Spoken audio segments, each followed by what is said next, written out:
Hey everybody, KC here. So I live in Connecticut, which is part of New England, which means I have been exposed to a lot of coverage of the Rafael Devers trade from the Boston Red Sox to the San Francisco Giants. And basically, Devers was traded to the Giants a couple of weeks ago for two major league players and two prospects. And this is really kind of extraordinary because, listen, Devers is a three-time All-Star, an amazing hitter. He was a franchise player, but he was traded. And listen, the amount of attention that this has been paid to in New England has been extraordinary. It is being discussed with the same intensity and, quite frankly, incredulity that the Mookie Betts trade to the Los Angeles Dodgers in 2020 has been discussed, and the Babe Ruth sale in 1920 to the New York Yankees. And this is like on that level. But I was interested to read a column about it in the Boston Globe by Larry Edelman, who's a business columnist, and he said there are business lessons to be learned from this. And the point he makes is this is really all about a breakdown in communication, and that such breakdowns almost always are related to money and pride.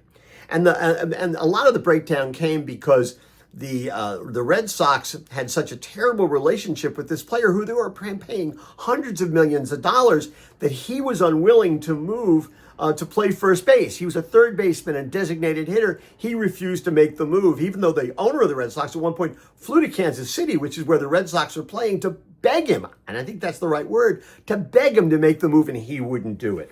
Now listen, this violates a long-time baseball tradition. Players are willing to change their roles for the good of the team. And listen, I don't like to talk about the Atlanta Braves in a positive way ever. I'm a Mets fan.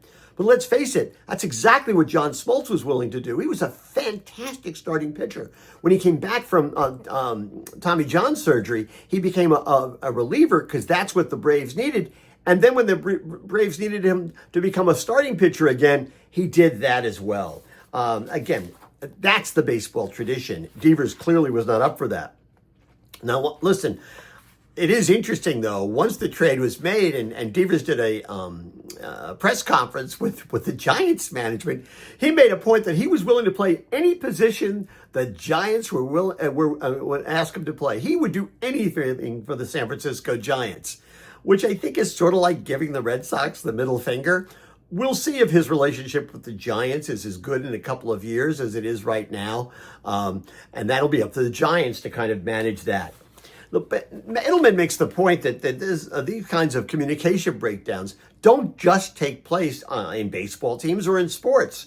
That a lack of communication, a lack of management cohesion, a lack of shared priorities, a lack of agreement about strategy and tactics, those things can happen in any organization. And he writes that it all starts with clear, transparent communications between management, leadership, and labor. And for our purposes, that means at both the corporate level and in stores, right? Where store managers and even department managers, well, they need to communicate clearly, and that means they have to be trained and mentored in how to do so. It doesn't just happen all on its own, right?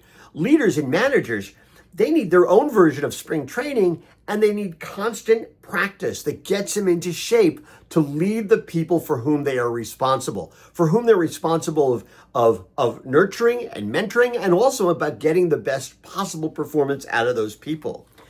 But if we don't train them, and if we don't give them constant mentoring, constant training, constant practice at this, well, listen, the odds are high that their performance will be low. That's what's on my mind. And as always, I want to hear what's on your mind.